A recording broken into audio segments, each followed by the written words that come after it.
Yeah, we'll rarely get out. All right, call the meeting to order. Have a bond coffee, the restaurant. Hmm? We have the restaurant and the bond. Yeah, everyone in the room today. I'm gonna go in the room, Julianne Orsino, Chris Barrett, Ally Houghton, I'm gonna do it, Ann Hadley, Tanya Walker, Doug Butler, and Aaron Kokinda in the room. Stacy Constance, said she's gonna join us via Zoom, she's driving. Welcome. Great. Everyone get a chance to. Oh.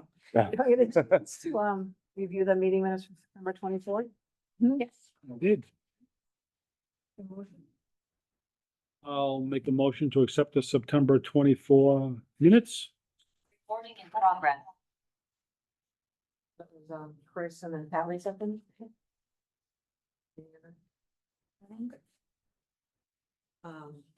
Item number 3 is the reported presentation of assessment by Peg Barrett.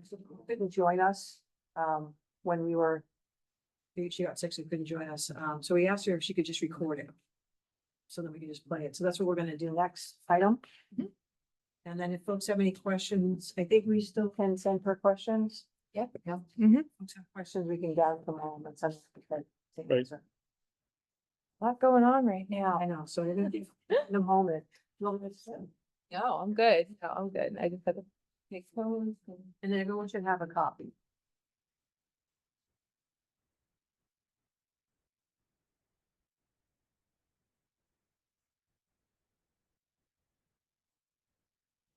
Okay. Good.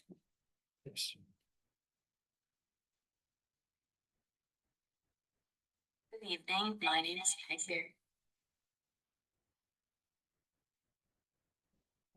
Second.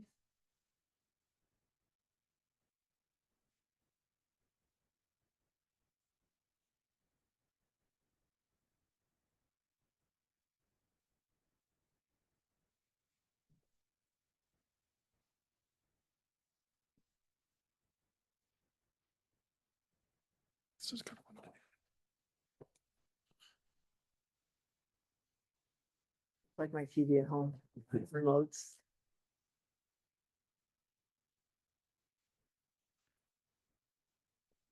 Okay. Maybe if you click on her actual. There's a lot of data, including inventory.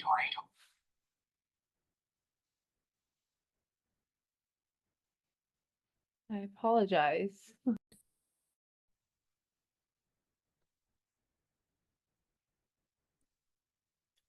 Are you playing off your computer? I'm sharing my screen. Okay. That's how you have to do it. I just wanted to get feedback because of you. No, and then I muted devices. it. I can play it, but then I don't know if the people online can hear it. Like you guys will be able to hear it, but Right. I don't know if they'll be able to. Like if I muted our meeting, You let people in? did. Are you supposed to find out who they are or it doesn't?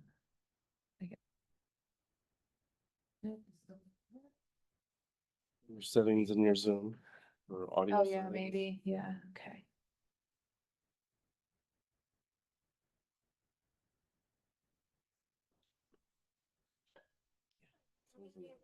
Awkward play.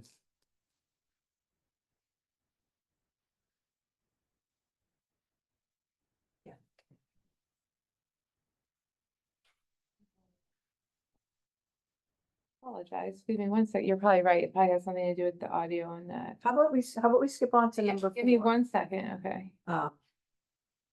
And then we'll give her a couple minutes to deal with the technical difficulties.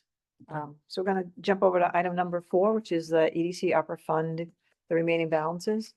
So we have from, and these are gonna be swag numbers. We have from, the first round of, I'd like to Stop. start by providing you got it? Good. All right, We're good. let's back to item number 3. Apologies. You were right. I didn't have the share sound on. Good evening. My name is Peg Berenger from Fine Point Associates. Emily Hodos and I have had the pleasure of working with Aaron and Julianne over the last few months, and we're happy to be able to share the results of our project with you. I'd like to start by providing an overview of the project and give you a sense of what we've been up to. We collected and analyzed a lot of data, including updating the business and property inventory. We also conducted 2 major surveys and many interviews. We conducted a downtown business owner survey as well as a survey of consumers. Thanks to Aaron's team and the communication director doing such a great job of getting the word out, we received over 940 responses, which of course is a testament to the Wakefield staff, but I think also an indication of the interest level in downtown. Our primary deliverable is the guide that I believe all of you have a copy of, Downtown Wakefield by the Numbers.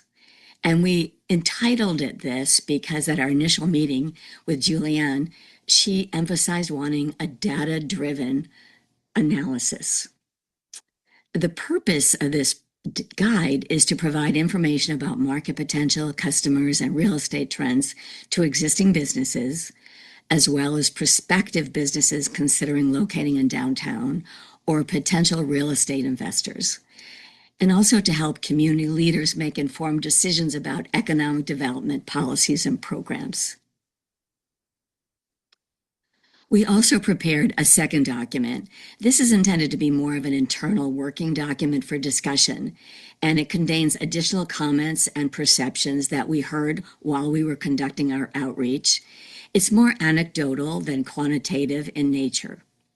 And we also included in there a few preliminary suggestions for possible action steps to consider as a follow-up to this research. So I'm going to walk through the guide and highlight some of our findings.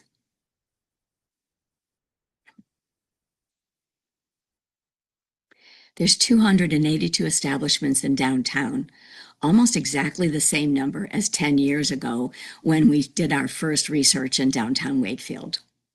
And although many of the individual businesses have changed, the type of businesses have remained pretty similar, only slightly less retail and just slightly more dining and entertainment. We've provided a breakdown by numbers and square footage. There's 206 businesses located at street level, and the remainder are on upper floors. One of the things that's worth pointing out about downtown is that it represents a major employment center in Wakefield. We estimate the 282 establishments employ upwards of 1,500 people. Many of the businesses are multi-channel, meaning they sell online as well as through the door, and this represents a significant increase since 10 years ago. Many are well established. The median time in downtown is 5 to 9 years, with many over 20 years. Most of the businesses have seen steady or increasing revenue in recent years, and more businesses agree than disagree that Wakefield is a business-friendly town and say they would recommend downtown as a business location. Downtown Wakefield has many unique independent businesses alongside well-known brands like McDonald's, CVS, and Walgreens. Downtown also has a vibrant restaurant scene with 33 restaurants. 26 are open after 6 o'clock and 11 serve alcohol. There's a lot to do in downtown Wakefield, although there may be an issue with potential customers not being fully aware of all there is to offer. We prepared these charts which display downtown establishments as you might see them on a shopping mall kiosk, and I think it illustrates the breadth and the depth of the businesses in downtown.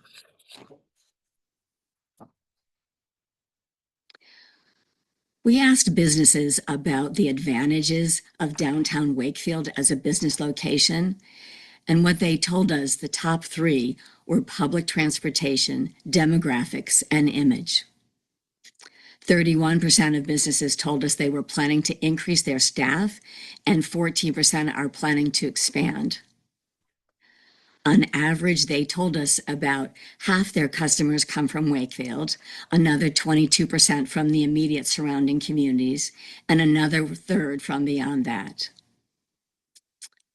We asked businesses what they would say to prospective business owners that might be considering a location in downtown Wakefield, and we received some great quotes, I think, including, "Take a stroll from the hardware store to the lake, and you'll fall in love with the charm of our beautiful little town."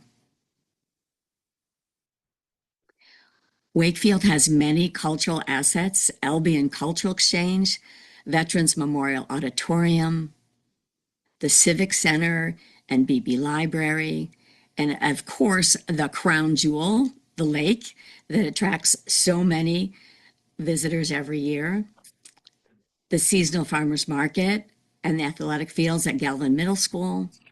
And these cultural assets are not only wonderful community resources, they also impact market potential because they bring prospective customers into the downtown area.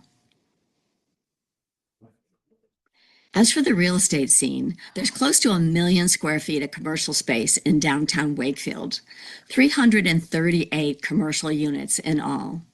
Just to put this in perspective, that's about 40% more than Market Street Linfield and just 25% less than the Burlington Mall. Approximately 12% of the space is currently vacant, and that's 17% of the commercial units.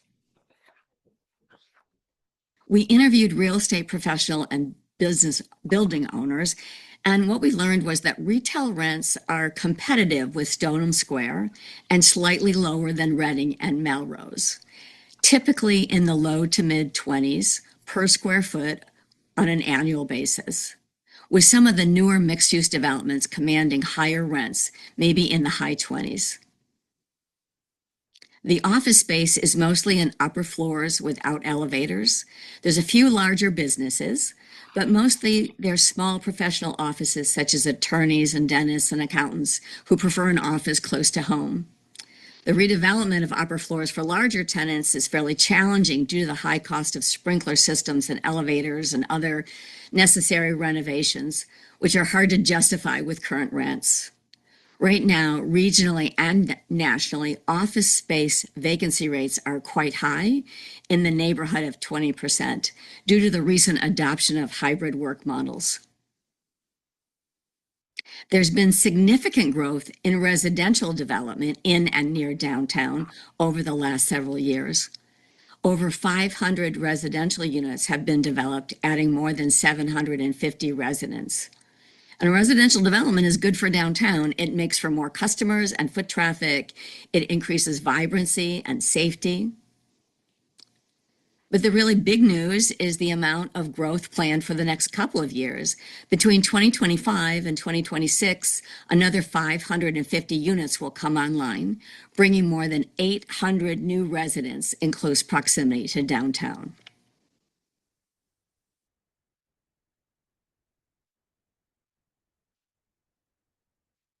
We identified 4 customer market segments. Of course, the largest is the trade area residents. The primary trade area is comprised of the 27,000 people currently living in Wakefield, plus more than 800 new residents that will soon be moving in. In addition, the secondary trade area, a 2-mile radius, contains over 41,000 residents. Other market segments include the over 1,500 employees that work in the downtown area, the hundreds of daily commuters that use the train station, and the thousands and thousands of people who enjoy the lake, local cultural facilities, and events. The trade area population is growing. In fact, it's growing faster than Massachusetts overall. The residents are affluent. The median household income in Wakefield is $127,000, which is 30% higher than the state. The population is highly educated. 56% have bachelor's degree, and the home ownership rates are higher than statewide. An above average percent work at home, which could mean more market potential for downtown because residents are staying local during the day.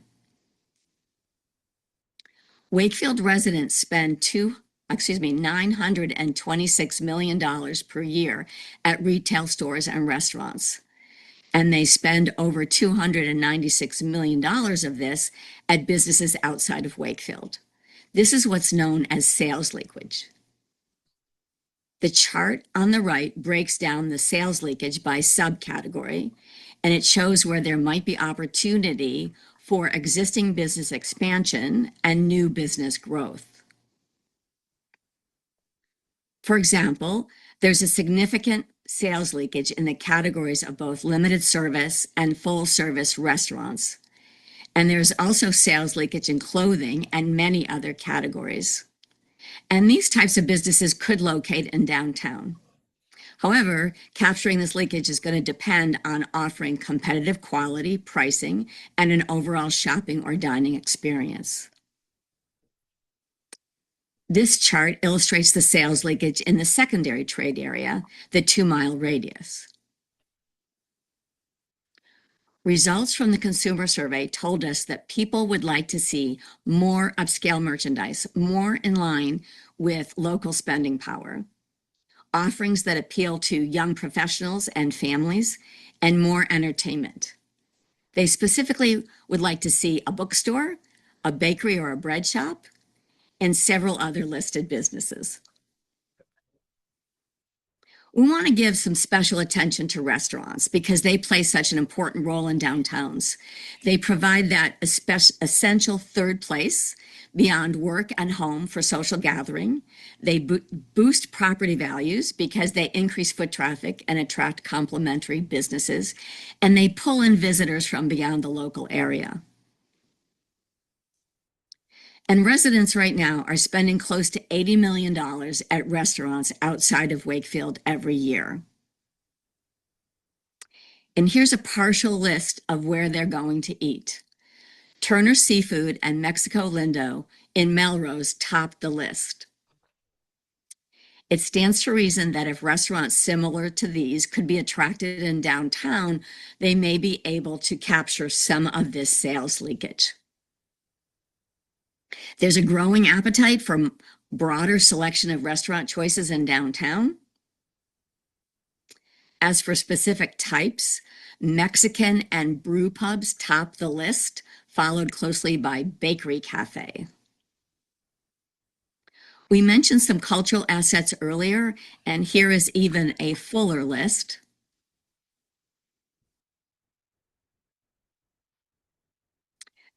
Downtown is fortunate to have a very full calendar of events that draw local and regional visitors into the downtown area all year long, with more than 100,000 annual attendees. Emily put together this great chart showing 4 seasons of activities and visitor attendance. And each attendee is a potential customer for a downtown business, either in connection with the event before, during, or after, or at a future time, perhaps due to an increased awareness now of what's available. We've been weaving in consumer inputs here and there along the way, but I'm just going to highlight a few other specific customer patterns and preferences. First of all, frequency of visits to downtowns has remained steady or increasing for the majority of customers. And it's fairly similar among age groups, with just slightly smaller percentage of customers under 35 visiting weekly. People come to downtown most frequently for restaurants, community services, and convenience retail like groceries and drugstore. And besides downtown Wakefield, consumers are going to local Linfield Market Street, downtown Melrose, and downtown Reading for shopping, dining, and services. And actually, Wakefield residents named 38 restaurants in Melrose that they patronize, which might point to an opportunity to offer similar dining experiences closer to home. Most downtown features received high approval ratings.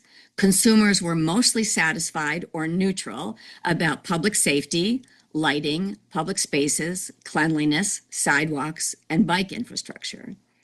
Where there is room for improvements is in the area of appearance, meaning buildings, storefronts, and signage. 61% expressed dissatisfaction in this area. Parking also received a fairly high dissatisfaction rating at 42%. 60% of consumers want to see more retail in downtown.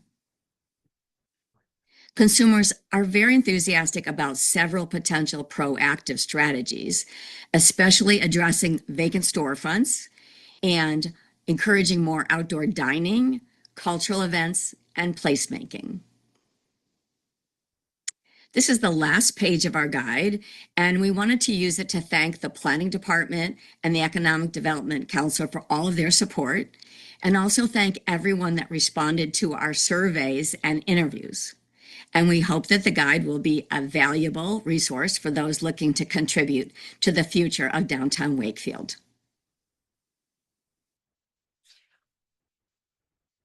Okay, thanks, Peg. She's quick, huh? Need her to rip through slides at Right. various sundry. Not being interrupted, right? Because I'm like, oh, I got a question, I got a question. Any thoughts?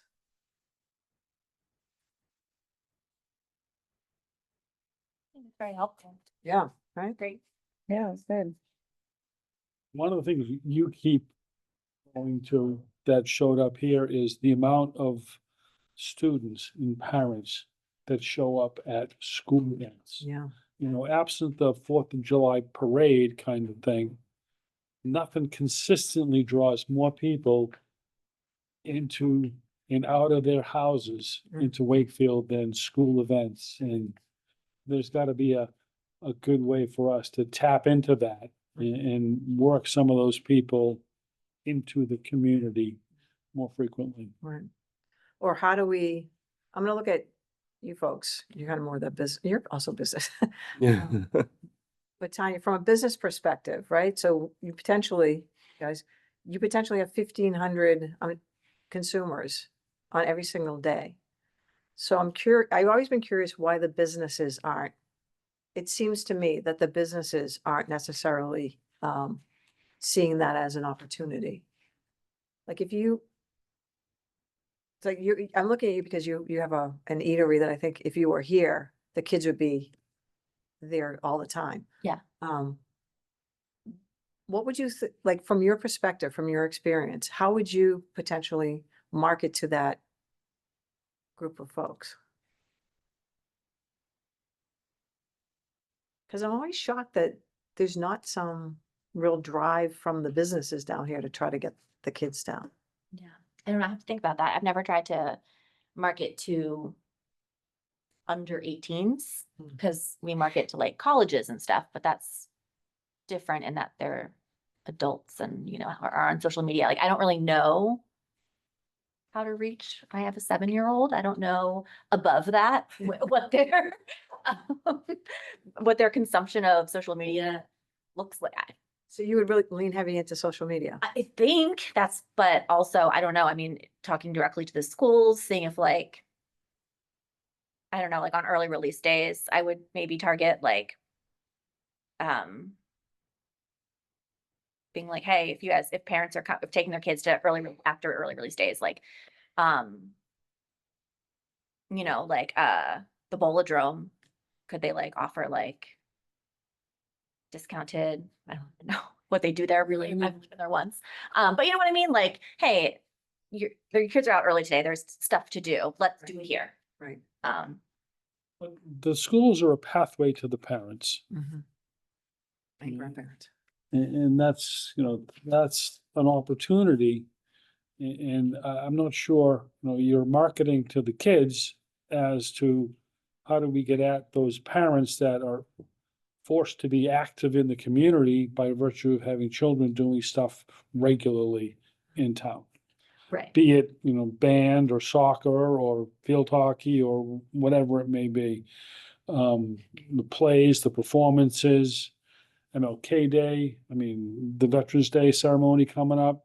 I mean, all that stuff is opportunities with people that are gonna be in town.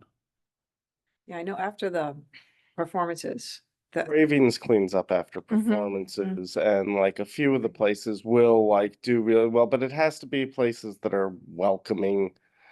So like I think about like my son's, there's sort of a great demographic for them because he's now 15, so he has some money and he's off on his own for a while. So like he and probably beginning in 8th grade, they would like I think they go and hang out at Morena's. They hang out like I have two sons that are 15. So one son, Morena's was their place. The other one, he and his friends go to my brother's place in downtown. And I'm like, really? You guys just go in there and hang out? And I was like, all right, I guess so. With the Galvin kids being upstairs at the Civic Center, 220, you see them fly downtown and they'll go to the boba teas and the different CVS is packed. yes, yeah. 220 is there, McDonald's. running in McDonald's is packed. So you get that group of kids running downtown around 2:30. And then you have the Boys and Girls Club, which everybody that's going that day has to be there by 3. They have to sign up by 3 o'clock. And the other option is all the soccer Mhm. and the different things downtown, like you said.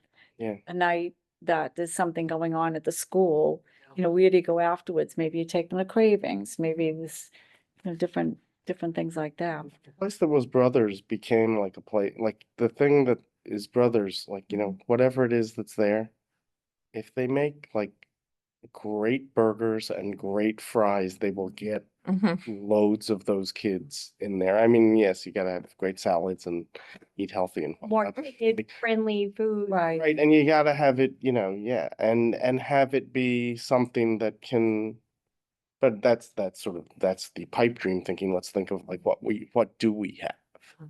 So to totally agree with that, I completely agree with that. What's interesting is these kids love sushi. They all love Right. sushi. So I'm always surprised that, and then like, because we can't tell the businesses how to run their businesses. But I sort of wonder if it's never occurred to the sushi places around here to go like, oh yeah, there's a whole bunch of kids down there and they're in here eating sushi all the time. Maybe we can offer a special at a certain time. I asked my daughter, I said, if there was something we could go downtown and get for like the exact same amount of money you spend at McDonald's, would you go downtown? And she said, no. She goes, because McDonald's is right there. So I think the challenge is there's actually stuff that is right there, so they don't want to maybe Right. branch out. Yeah, I mean, then that's the other thing is she's like, oh, after school plays and whatnot. As somebody who's done enough of those things at the Galvin, after listening to the orchestra for the 4th year in a row, I'm ready to get in the car. Or a drink. Yeah, I mean, a drink would be nice. Yeah. Like, so if by the way, they could hit you with stuff on the way in, like, oh, why don't you join us? Your whatever. Mhm. Oh, your orchestra player or whatever, you're member of the chorus. Mhm. They get a free meal and like come have a drink and food with us. Yeah, I think that's something we self could do a better job capitalizing. So like one day I was on a run that Saturday, there was a cheerleading competition Mhm. in morning and then there's things going on downtown. I mean, downtown was swamped because everyone had to park down here. And I didn't know this event was going on till Friday night when I got an email about parking being tight at the Galvin for soccer. Right. And then when I ran by, I'm like, wow. But I think there may be a better job where for my office and working with the chamber in the restaurant and retail community in our downtown where we maybe get more of a heads up of what's going on. We as a town cannot promote stuff, but make those connections of these groups that are coming in and maybe the businesses Yeah. can do a better job of. It's not downtown. I mean, there are 2 major Yeah. marching band Yeah. competitions every Right. single fall that bring in so many people to Mhm. the high school that are going to be looking for places to Mhm. eat or go out to after it's done. Yeah. Right. The only issue Right. I've always had with that downtown. Oh, Oh, sorry, Stacy's Stacy. hand up. Stacy's got her No. hand up. That's okay. I'm sorry. I'm sorry I can't be there live right now with you guys.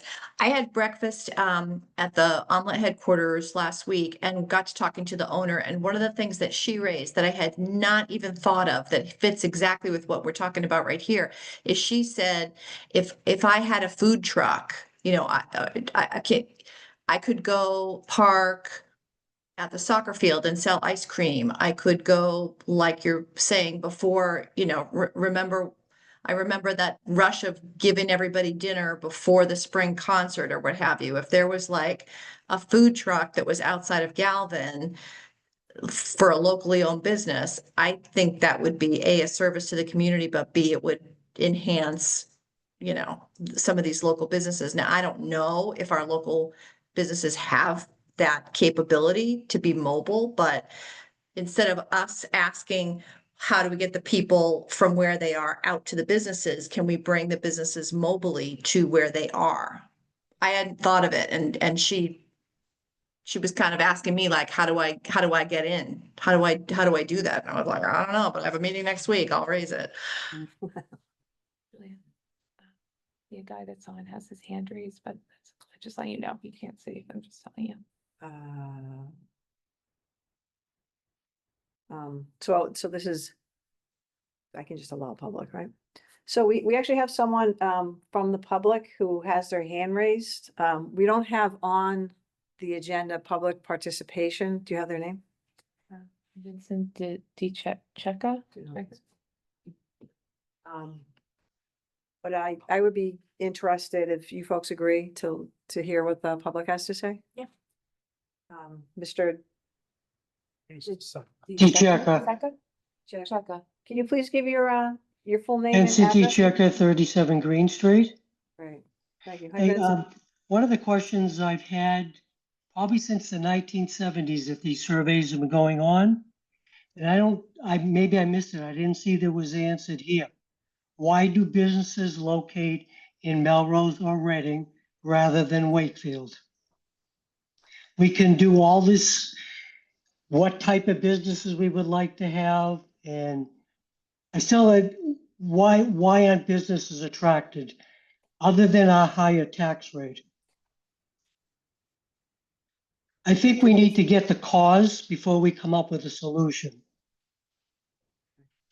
I'm gonna take that as One other comment I had is how much spending power do children really have? Huh. You know, we talk about after school or whatever, you know, they spend $10 at McDonald's or whatever, but restaurants need people that are gonna spend $30 for a dinner. So, thank you. Thank you for Okay, your, I thank took a you. note on your question and your point. So thank you for your input. The first response was number one, in my opinion. Thank you. Okay, thank you. So, can't go back and forth because that turns into a hearing. Yes. Okay. Thank you for pointing that out. It's interesting. So do you know the principal at the Galvin? I think I've been on an email. Let me, like, I was on the whatever council they had. Because to your point, the communication, not just being one way, but being both ways. So if they're able to kind of communicate out opportunities that the businesses are willing to give for the students or the teachers, and they can communicate. She does a newsletter every week. And then the other side, if they can let you know, or the businesses know, hey, these things are happening. I think that would tighten up the communication there, where it would be better synergy there. Mhm. All right, I'll send it. Something else too is maybe better connection between like the Wakefield Soccer Association, the lacrosse, what else practices there. There's other sports I'm blanking, on. Field hockey, basketball's at the rec, you know, just making those connections between the businesses and those organizations where there may be something, more could be done between the two. We also have a lot of pickleball players. pickleball downstairs from me every day. Those are those are good people to tap into because they're adults. Right. And they might go from pickleballing, Mhm. you know, with a group and go downtown and do something. So, Do sort of have that, there is, I feel like there's too much of a commercial gap between the lake and downtown. Like it's, Mm.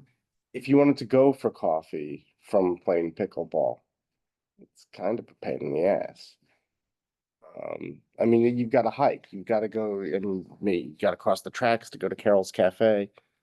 Or most likely you're all getting in your cars and either going to Starbucks and Reading or going someplace else. Are you talking about the ones at the rec center that are there? Oh, she's talking about at the rec center. Yeah. I'm trying, There's two big, yeah, there's a huge. Yeah. There are two big pickleball centers. Yeah. One is Veterans Field, yeah, which is jammed, this is a civic Um, center. and It then has to be Civic Center. yeah. many people But if there's, every morning. but if there's an opportunity for the businesses to, like, Yeah. so this push or pull, right? Yeah. Yeah. Pull. So it's an opportunity for them to push their business, push, like, you know, where you're like, hey, there's a tournament going down at the pickleball. And if they go down and say, come to Cravings, we get ice cream afterwards, or it's an Yeah. we can't tell them how to do their business, but we can help them, as Aaron said, make Yeah. those connections. I was surprised also about that Melrose, that people like that she viewed it, that we were losing a lot of business to the Melrose restaurants, and that isn't really what I hear from my sort of friend group at all, but So it was interesting the mention of Turner's, because Tono's, I'm assuming, was outside of the. because Turner's in Melrose. No. Where the main, Turner's is fish. Yes. and Tono's is fish, so I'm wondering if Tono's wasn't part of. It might have been in the market. I think Tona's falls into there. But Turner's is way more raw bar. Yeah, true. Oh, it included, they were included in the. No, sir. Yeah.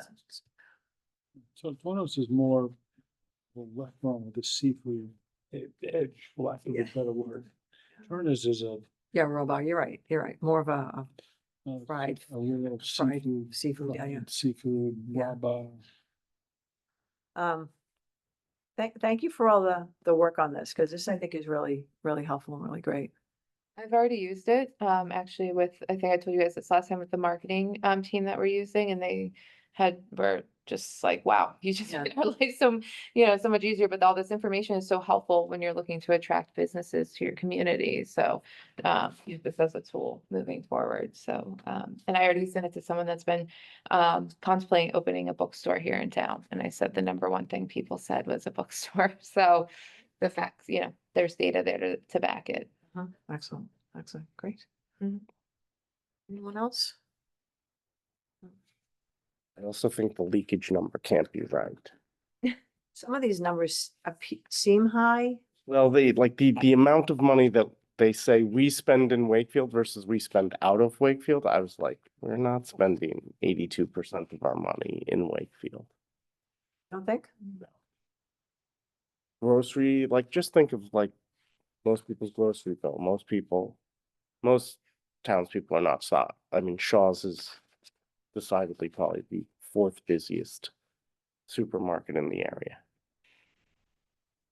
Oh, so you're thinking they don't shop here? I'm thinking the Wakefield residents spend $926 million at stores and restaurants, and they spend more than 300 outside of Wakefield.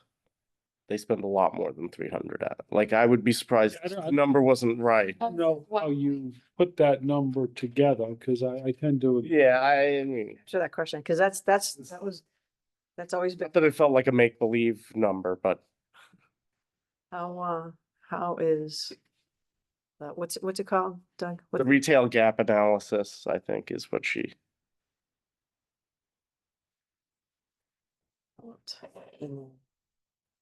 How do they determine sales?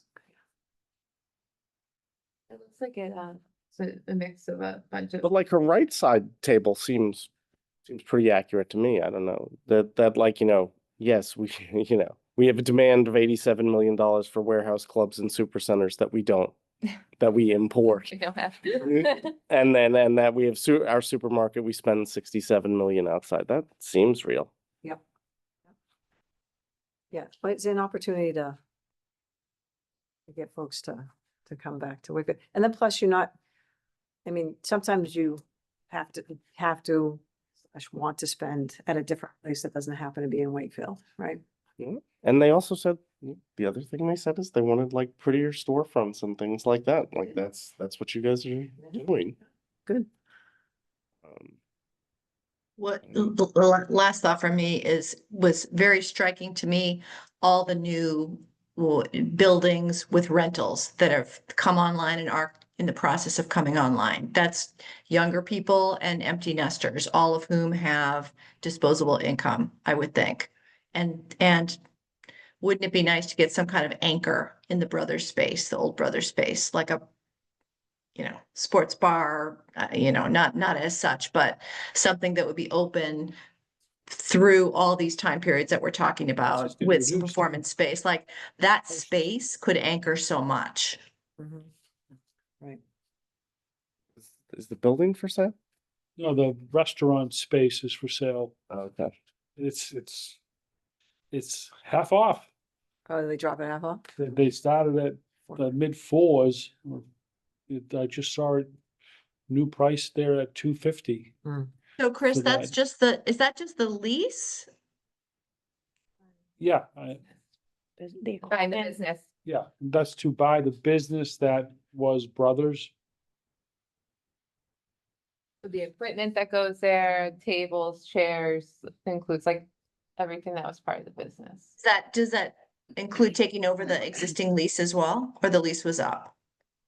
Definitely. In my mind, the lease was probably up Okay. or terminated. Yeah, it must be, Terminated, might yeah. probably terminated because I can't imagine. My guess was they couldn't hit the number that the property owner wanted them to hit for what they were gonna pay a month. So you can buy a business supplies, but then you gotta pay the rent. Right.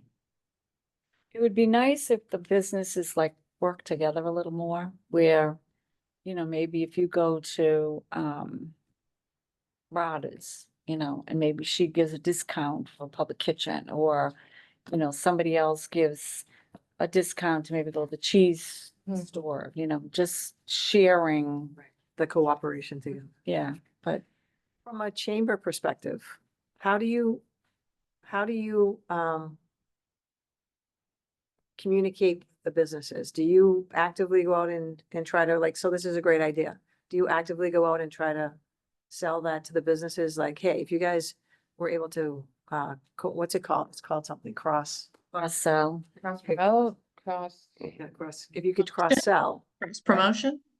cross promotion, if you, there's an opportunity for you to, do you do that within the chamber? Do you? We did it years ago, but kind of fell flat because they just didn't gel together. A lot of times we use the constant contact a lot. Mhm. That's how we do a lot of each other. So if you're a chamber member, you can offer discounts, you can offer your events going on, different types of things that are going on in your business. So we do the constant contact quite a bit. The You know what actual would be cha- good for that is like a shopping night, like a evening stroll or summer Friday night out, something like that. It would be very easy on a night like that when all the doors are open to say everybody's giving a 10% discount to everybody else's place. That would be more apparent than on a I don't know, onesie, twosie or coupon kind of program. Business participation. Were you gonna say something? Obviously, the chamber membership is about 240. So I mean, that's the number of entities we have that pay dues. So sometimes the reach isn't as large as we might hope it to be through newsletters and stuff. The reach tends to show up more in creating chamber events, like 500 people down the lake the other day for the trunk or treat thing. I mean, the chamber events have more reach than the actual newsletter, the membership. So same thing like events in general have more reach. I'll go right back to the school events that have people out and about in that town. And you talk about all the different sports groups, they all have booster clubs. They all do fundraisers. They're all doing different things that could have them out in the community had you had space and places for them to do some of those meetings. Mhm. I mean, I got an email for the track boosters have now established a really well-attended turkey trot. So there's some huge Thanksgiving Day races all over the place now, and I'm not sure why you want to get up at 8 o'clock at Thanksgiving to go run 3 or 4 or 5 miles, but I guess I have done it in the past, but they're looking at probably 1,000 runners. And are they? They said last year they had 1,500. Yeah, so you know, it's Are they and reaching out to the businesses? Yes. They are. Yeah. yeah, I got an email looking, did we want to have a table and a swag bag stuff? Mhm.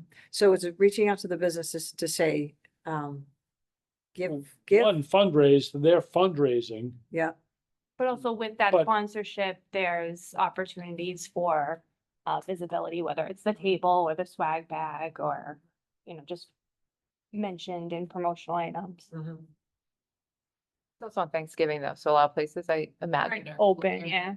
Yeah, that's a tough day, but the other event, like things like the Mhm. races and stuff, yeah, there may be. Yeah, I mean, that's the only one of many races in town. I mean, Walton or Woodville just did their Teddy Trot, Greenwood does their Gator Gallop in the spring. And there's just other big events that go on year round down there.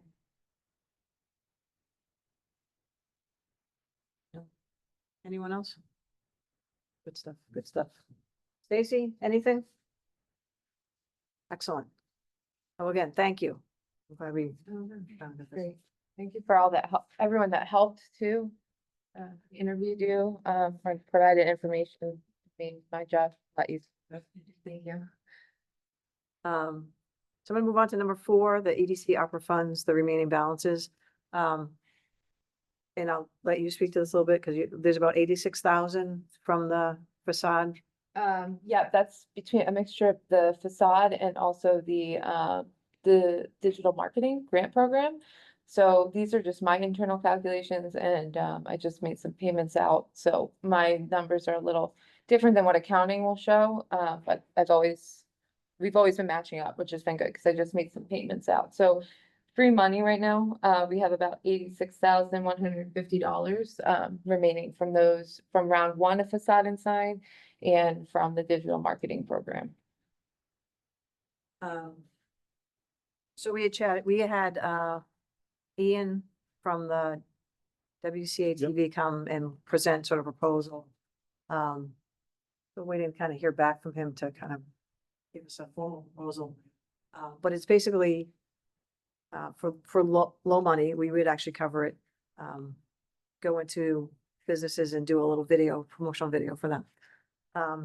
Been thinking about this, and I wonder if we open it up not just to the WCA TV, but to other marketing companies within Wakefield, that if they were interested in also doing that. So that would maybe have an opportunity to help more businesses. And so if WCA TV was not able to do one, or it seems, I'm just thinking that maybe if we didn't just make it about them, and we actually made it about any marketing, that might be something that we might want to allocate some of the funds from the digital marketing to. Video work? Hmm? Yeah, Video work? There's a number of small video production companies locally that would love to do this for, it would basically be a token. When we were talking with Ian, it was, not a heck of a lot of money, but I feel like there's other community businesses that would take up this opportunity if we decided to expand the program. So it's doing short videos. Yeah, we talked about it last meeting. Yeah.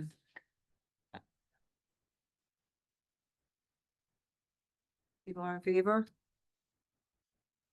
Yeah, I would. I have to refrain from. Oh, that's right. Do you need to step out? I think to just be safe, maybe. Okay. I keep forgetting. I just be like, okay, we're talking about stuff. Ally must be on the board. Thanks. Go ahead. Is Ally on the board of WCAT? She is. No, I didn't know that. I didn't know that. Okay. I think she's president of the board. Oh, she's president. Yes. Oh, okay. You But I learn, you don't- learn, I- you learn I something don't new know every that day. This conversation, she had to be recused from. Yeah. It's technically not about WCAT. It's about bringing other vendors into a program that WCAT is participating in. Well, let's be safe. Be a vendor. Fine. We're safe than sorry. Because we talked would- about it in September, right? Like Ian came to Yeah. the September meeting.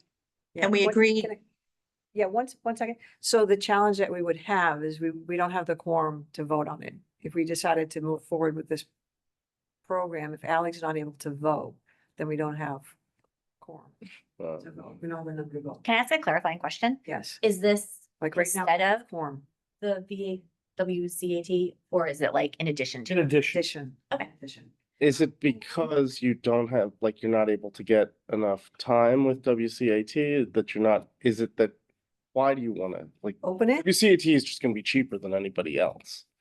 You use probably. Oh, we could set the, and have folks, But isn't the motion to look for, I'm gonna pause for a second because we are not at quorum right now, because Ally has stepped out. I'm just confused that I don't know what you're trying to do here. Instead But of do just you having, need, I mean, Ally can come back in for the discussion, can't she? Because we're not, because we're not talking about deciding WCAT anything yet. specifically. I think we're just just, saying, why are we opening it up? I mean, I am not even sure, like, I'm just saying like, yes, but well, did you vote this just to be? We didn't vote WCAT? yet. We didn't No, vote for any of, so you're voting on, or you're hoping to vote on The program. the The program. program was tailored specifically for WCATV, and I'm suggesting that we don't tailor it specific just to WCTV. We open it to local businesses who do this. that would be a vote that anyone can vote, I would. I think that would be an amendment then to whatever you're currently proposing is probably how we'd handle it. Like, Which is- if you're, or you just change the way, the phrasing of whatever you're voting on to be open to whoever. Okay, so yeah, you could, should we ever come back in? It's not having, that isn't any part I'm of not it. sure we should, wait, I'm not sure we should continue. Like, I know we can discuss, but then this is where we get in trouble, because we're not at quorum right now. I would feel more comfortable if we're at quorum. okay, But I like what you're saying. You're saying, let's not talk specifically about WCATV, and we talk about the program, and then Ally can come back. Right. Well, that's how I interpreted it. Yeah, and I mean, I think it's Want to present. setting the program not as, Putting it- setting the program as for video production. video production. Yes, great, thank you. Yeah, it's not specific on this. We're not- It's making a, About WCATV. Getting around compliance is it's by doing. saying that we would like to have a program, and we would like to open it up for bids. For anyone. You don't feel comfortable? I don't think I should be part of it. They're gonna be one-on-one. I'm gonna table this because we don't have quorum. I'm gonna table- Okay. That's just fine. So I'm gonna table this. Don't you guys have to spend this money though? By next December, yeah. I'm gonna table this until we can have Looks quorum. already allocated this money to this feature. This is part of the $1 million. Yeah. Of the Okay. 86,000, is any of that already allocated to the existing proposal for the video production? Nothing. Nothing's been, no, we're Okay. just discussing. So just to explain this $86,000 a little more, so it's just remaining funds from the programs we allocated money from before, so $62,577, give or take, is from remaining from the facade and sign program, just because maybe someone decided not to do it or things like that. Okay. And then the digital marketing, same thing, people decided not to do it, and so I have remaining funds of 23, or people weren't able to qualify, so I have $23,000, give or take, for that as well. So it's 86,000 plus 23? No, if you add the two numbers, $86,150.47 Is the total. to be exact, yes. There's total additional funds that we need to allocate before the, Those programs, yeah, have been closed out. the first round of round one is closed out, and then the digital marketing is closed out. But so the ARPA piece, and Stacy, you probably know this a bit better than me. So the ARPA piece, according to ARPA, we've spent this $1 million already because we allocated it to the Economic Development Council.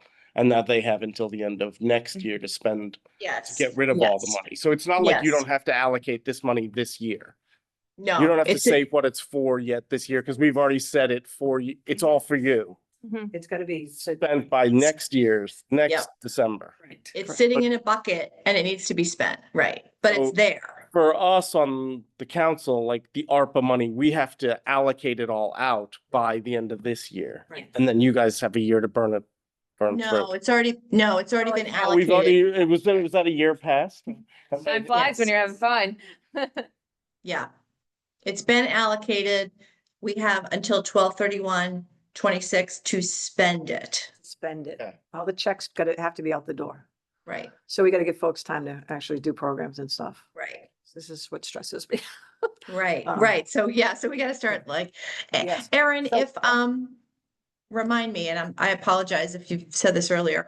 So facade and sign is closed, digital marketing is closed. If people came in to town and wanted to open a business and they wanted to participate, is it too late? Would we have to reopen or how would that work? For what? The facade and sign? Let's say digital marketing, because that wasn't a match, right? Facade and sign, you business had to throw in 50%, correct? Yes, yeah, digital marketing I had a close date of all the reimbursements having to be due by September 1.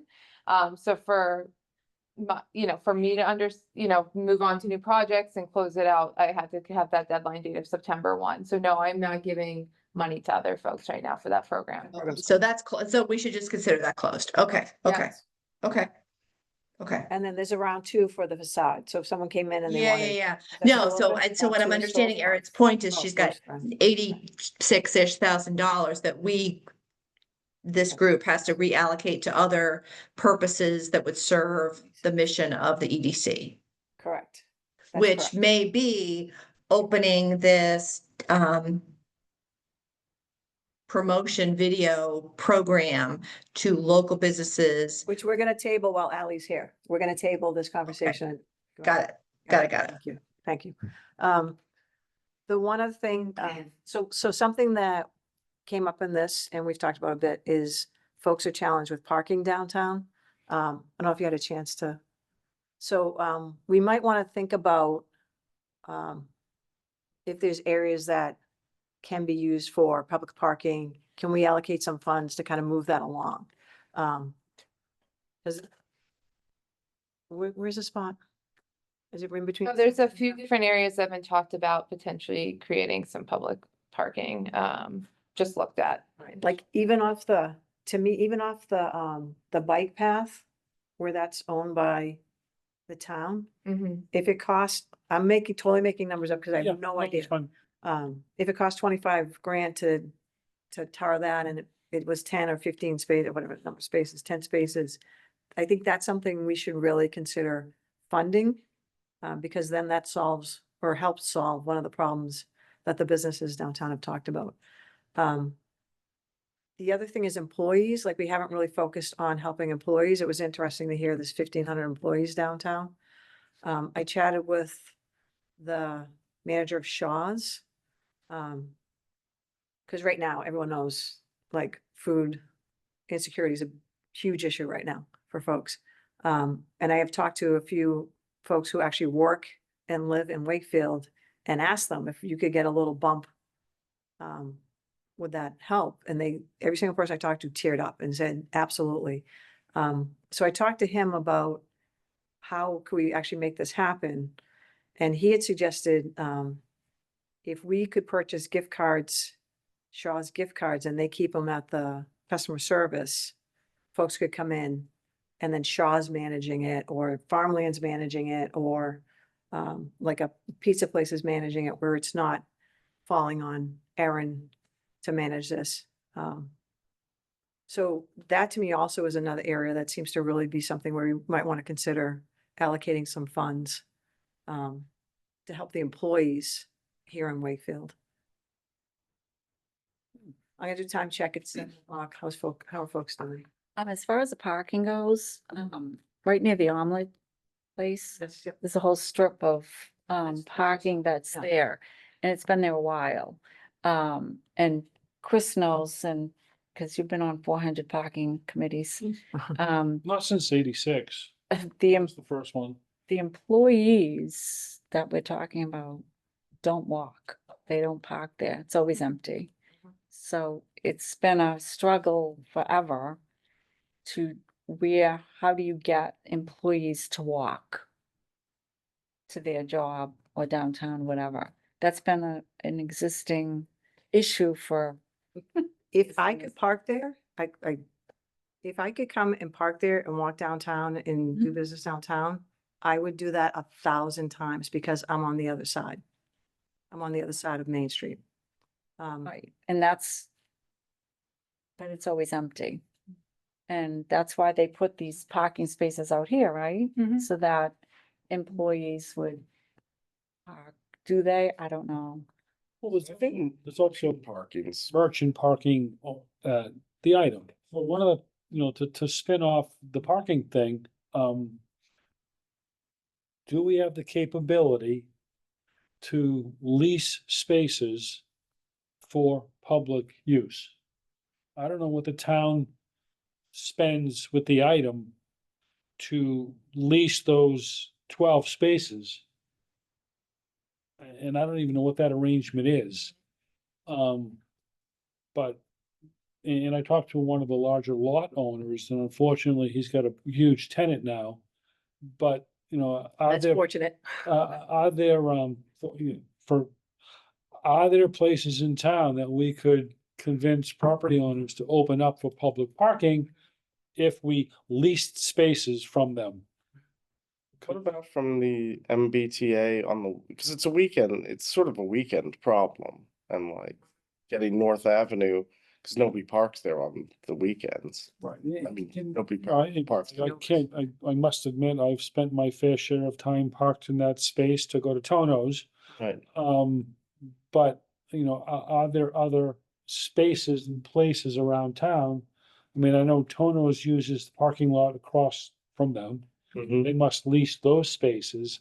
I mean, is it worth trying to investigate us renting public spacing? Mhm. And then getting them, so, and I think the reason why, I don't know about the folks who know that it's okay to park there. I wasn't aware until I think you told me that or somebody told me, that that's public parking, you can just park there. It's not tarred over, it doesn't look like a parking lot. The one by the bike path by headquarters, yeah. Correct. Yeah. So even, but I totally agree with all this. Paving, lighting, how do we- and And then signage, right? Then how do we let folks know that now there's this opportunity to park? But talking about the funds, this seems to be an area that, since we have additional funds, maybe trying to address the parking issue is something that we could brainstorm. About like the CVS parking lot. Like that's pretty big and never full. Yeah. Am I wrong? No, I think the CVS parking lot's, I think, pretty busy, like Is it? CVS, yeah. Eastern Bank's parking lot, on the other hand, is not. Like, nobody's bank, I mean, I work for a bank, nobody's bank. I mean, there's not that, you don't get the The- heavy traffic that you used to at a bank. And there's probably a dozen to 18 spaces there that somebody could lease for public parking. Yeah, Can I give you, Is there liability issues with that? it probably is. can you pull together a quick inventory? Just like 5 places that you think maybe be amenable to this? Yeah. Yeah, okay. Okay, very good. What about the gift cards for employees? To help them out with food or with gas or? I mean, who are you helping? The local, like, I guess, is it, like, how did they, like any sort of program you set up, how are you, it's just on request? So it Are would. you giving it to all the Shaw's people or who are you giving it to? So there's Shaw's people who would definitely, so what he said is, I know who within my business this would help. And I said, great. So it's getting, it's figuring out that mechanism, right? So before we figure out the mechanism, is this something that folks on this committee, this council think we should be allocating funds for? How do you economic development You're helping justify? you're helping the employees. So the employees aren't now having to go out and work, And the businesses, because we're giving money to the businesses, right? giving money to the businesses. But also to me, it's the employees, so they're all scrambling. So it's the, I don't call working poor, that's so. Would it It's, just be Shaw's employees? Or no, anyone who works in Wakefield. It would be, if you're an employee in Wakefield. You would have to make it so, and I think Shaw's is a fine gift card. Farmland's probably an even better gift card because that way you know the money's staying local. Doesn't it? And again, I think the premise around economic development would be you're giving money to people who are going to spend it. So it's gonna provide some sort of Yeah. money multiplier type thing. You're also helping businesses. So Well, I know that's what I mean. You're giving business the money and that. when you're helping employees, you're helping businesses. So if you you're doing productivity, you're putting in a better product, folks aren't as stressed. When you have employees, if they're stressed out about feeding their kids, they're not gonna be focused on doing their job very well. And quite frankly, that's where a lot of folks are, they're trying to figure out how do I pay the rent? How do I pay the utilities? How do I pay food? How do I get my kids? what amount are you talking? I'm sorry? What amount would you be talking? We can start whatever amount folks think. How much to make an impact you think is required? Do I think? Yeah. I think per week or per card. I'm thinking $25-50 per card. Right, so how many cards to make an impact in what we're doing? If I had my druthers, 10 grand and put it towards this. That's what I would do.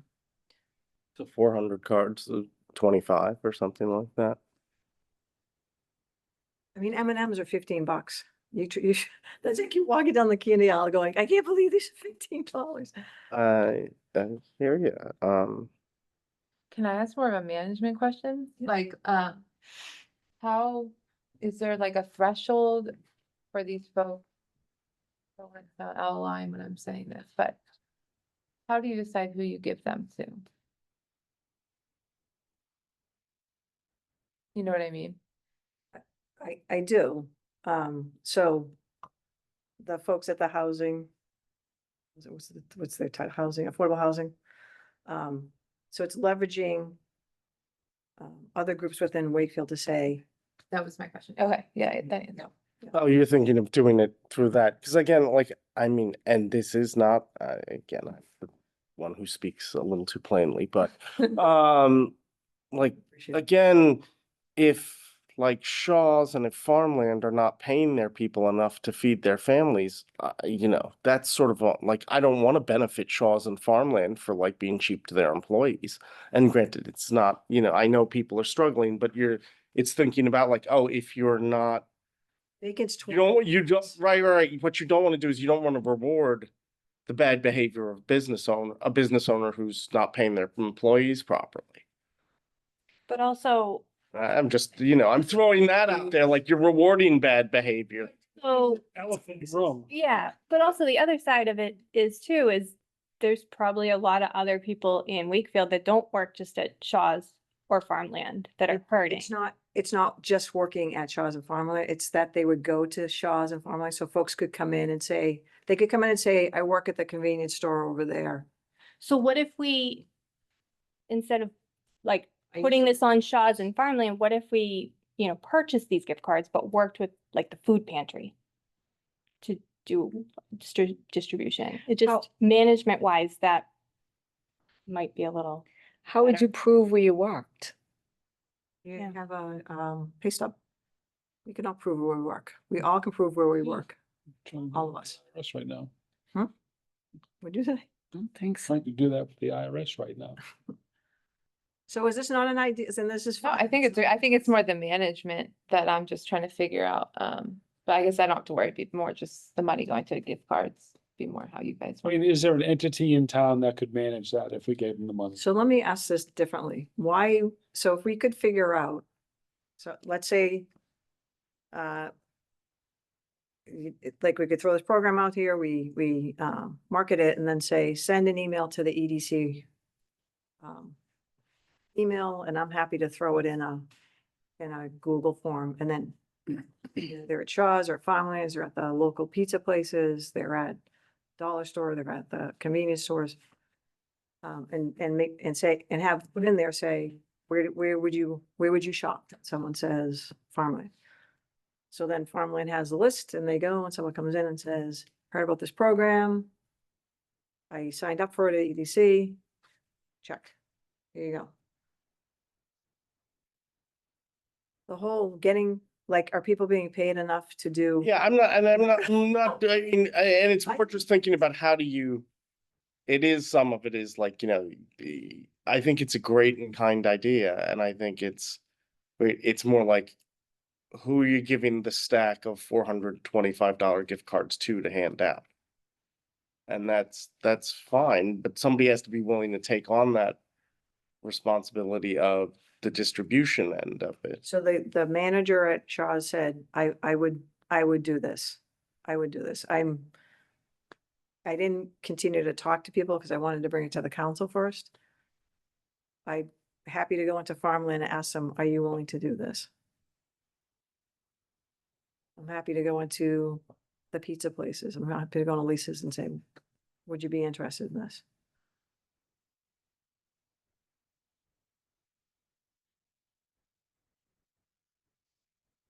I guess I don't understand it. I'm confused as to what the manager of Farmland and the pizza place and all these other places are gonna do. Like, they're gonna give away the cards to just people who come in. Like, you're gonna, like, so we'll do 5,000 at Shaw's, and there'll be like 200 gift cards at Shaw's, so somebody comes in with a Wakefield pay stub and says like, can you help me out? And he gives it them to, and that's fine, that's like, I'm not looking to like, oh no, it says you make this much. I'm more saying like, I like the idea, and again, I get, you know, it's more like, Is there a way, so I don't, I'll say like, I know I'm not on the SNAP benefits program. Is there a way to communicate through that program directly, I guess? So that people whose benefits are being rescinded, that it's like them directly that we're communicating with and saying, like, if you go to Farmland or Wakefield Gas or. Yeah, has the conversation been had with the food pantry yet? So the only person I talked to was the guy at Shaw's? Yeah. It's because I'd like to bring things back here. Yeah. If you guys are like, no, we don't want to do this, then I wouldn't continue. are you doing this because of the SNAP thing? Or is it more just a holistic, global thing? Like, cause the SNAP thing will end, like, if they open up next week, the SNAP thing's over. Or, you know, the problem isn't over, but the SNAP problem's over. I mean, I think it's like a good tie-in between the SNAP program and then. I come from food insecurity, so to me, Yeah. it's a big deal. My mother and grandmother ran food pantries, so we're like, you know, I wanna I'm not. Make sure we understand that folks who are dealing with this issue, I don't want to use the term working poor because I think that's denigrating. They're working really hard to make ends meet. Yeah. So when they go into work, right, are they bringing their best selves? Are they providing a level of productivity that the businesses need? And is there something that we can do to provide an opportunity for those folks, the employees in Wakefield, which is one of our items on our charter? Is this an opportunity for us to help folks who are employees in Wakefield, which is absolutely an economic development driver? That's all I'm saying. Yeah. And the nits and the gnats of it, we can figure out the nits and the gnats, but if folks aren't interested in this, then we don't do it. you think of Let me something ask- else. Can I ask you this question? Because it seems like people are a little bit struggling with the management of the thing. If we just bought, Can I 1 second, because Erin, and then I'll come back to you. I just need to say, Yeah, yeah. trying to sit. So So I was thinking maybe we don't meet in December, meet again in January. whatever works for this group, you tell me and I Yeah. can be there. All right. Thanks, Erin. Thank you. Bye. I'm sorry, Stacy, go ahead. I wonder, it sounds like everybody's aligned on promoting assistance for Wakefield employees, people who work in Wakefield who then contribute to our economic well-being in Wakefield. Is it possible? And I'm just throwing this out as we're having this conversation about how does this work in the real world, even if we agree that this is a great idea. Can we just, I don't, buy X number of gift cards and put them in the town hall, and somebody at town hall, you have to come, we publicize it, and you have to come in and show your pay stub. I work in Wakefield. Here's your gift card. And or the fire department or the police department, like, is there somebody who sits at a desk like people used to do and give these out? I'm trying to think about ease of delivery. And then B, do we keep a list so that the same person doesn't just come back 7 days a week and get 7 cards, and then 6 other people are locked out of the program? I'm just throwing it out for conversation. I like the idea of using our money that we have, obviously, and I like the idea of helping people who need help in our community. So one of the challenges I've heard is overburdening the folks who work in town. So my thought was, if we actually the omelet place, right? So if we went to the owner of the omelet place and said, we want to do this, what do you think? Do you have gift cards? Are you interested in being part of this program? And the owner says yes, and we say, what we would need from you is we're going to give you this list. Or you can, like, if they come in and they're not on the list, you capture them and just check it off. So I think the mechanism is there. What I'm trying to not do is put the burden on the town administrators, because they're busy and they're doing a lot. I think we just need to explore that more, because we're talking about a lot of money, and gift cards are like dealing with cash. And so we're dealing with town money. I think we need to maybe think about centralizing it in the town a little bit more, instead of just giving business owners a stack of gift cards and a list. I mean, think the maybe- other, I'm so sorry. Go ahead. No, that's okay. Go ahead, Stacy. No, the other thing I was going to say is, if we decide that this is a value, we could make a contribution to the food pantry, because that's only serves Wakefield residents. And so, granted, it expands it beyond Wakefield employees, but there's an argument to be made that Wakefield residents are using Wakefield business opportunities. So Well, the other side of the coin is, if we gave money to the food pantry I don't know if we can. and we bought gift I can't- certificates I don't- from the different businesses to give out. We'll say like you give it to the food pantry, but you've bought Farmland gift certificates, Shaw gift certificates, pizza place gift certificates, and they pass them out as needed. That's what I'm saying. That's actually what I'm saying is. We're supporting the businesses, but Correct. But it's also targeted. It's not, here, we bought a whole bunch of gift cards so people will come to your business and you just hand them out. It's actually also helping the employees. It's targeted to help the employees. So it's driving revenue for businesses. And it's helping the employees who also work in Wakefield who are struggling. Who can. those people might not be going to the food pantry. Agreed. So- Agreed. Right. It'd be great if you come up with, like, and it's a shame we don't have like we kind of have a universal list of businesses, but go to each, sort of send notices to each businesses. Hey, can you send us a list of your employees who, I don't know, pick a ballpark number, make less than this? Mm, And I know. That's- yeah, that, Yeah, you guys- there you get dodgy as well. But like it's more like, yes, I'd be like helicopter, $25 gift cards onto a segment of the population that then will spend in town. Yeah, I think that's a great idea. So move forward with trying to figure out the mechanism for making this happen, or Ally, you feel like there needs to be a lot more conversation? I just think there needs to be some more discussion on the process. Yeah, I think the management of it and who gets it and how they get it is something we need to delve into a little more.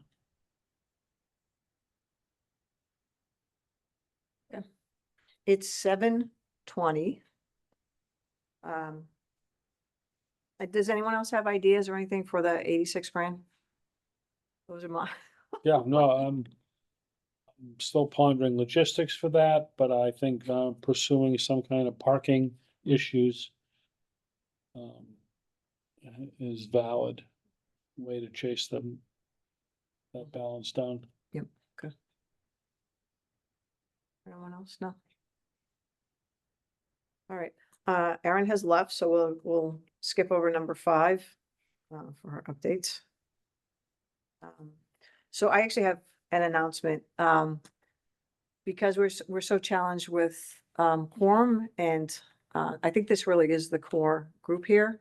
I've asked our liaisons, I'm not sure where this, to present to the town council to see if we can maybe reduce the number down from 9 to 7. Because if it's down to 7, then our quorum is 4, which helps us out quite a bit. Mm. And Stacy, are we on the agenda for that yet? Do you know? Not for November because the agenda is absolutely packed, but we could put that on for December. Okay, great. And then the next meeting date, what do we think about skipping December? That's fine. And I was like, yes, please. Yeah. Do we want to look at a January date? Sure. Can we do January, February? Can we do 2?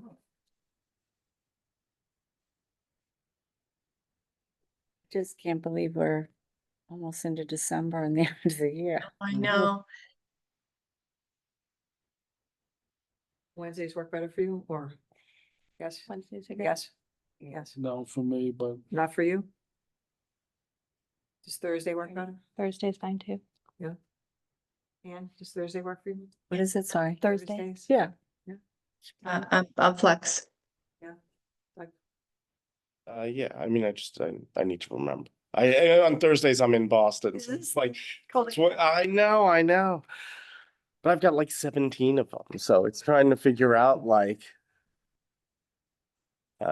Thursday, yes, will work for you or no? yeah, Thursday will work fine. Okay. January 2026, my goodness. Well, given that I showed up to WCAT on Monday to like the locked door and he let me in, and I was like, I had a feeling the parking lot was a little too empty for there to be a meeting tonight. Oh, Doug. But it'd been 2 weeks, so I was just on clockwork. I was like, okay. Do we want to do earlier in the month or later in the month? I think early. yeah, Yeah, I think we should do early if we're skipping December. Yep, okay. Yeah, because Okay. then we'll be in crunch year. 2026 is spendorama year, right? Like. Yep. We can spend this money in 2026. That's right. so 1/8. 1/8, Mhm. 6 o'clock? Sure. Yes, Yep. Yeah. okay. Yep. And then can we look at February? Sure. 6. EDC. All right, and then February is. What did I say, Thursday?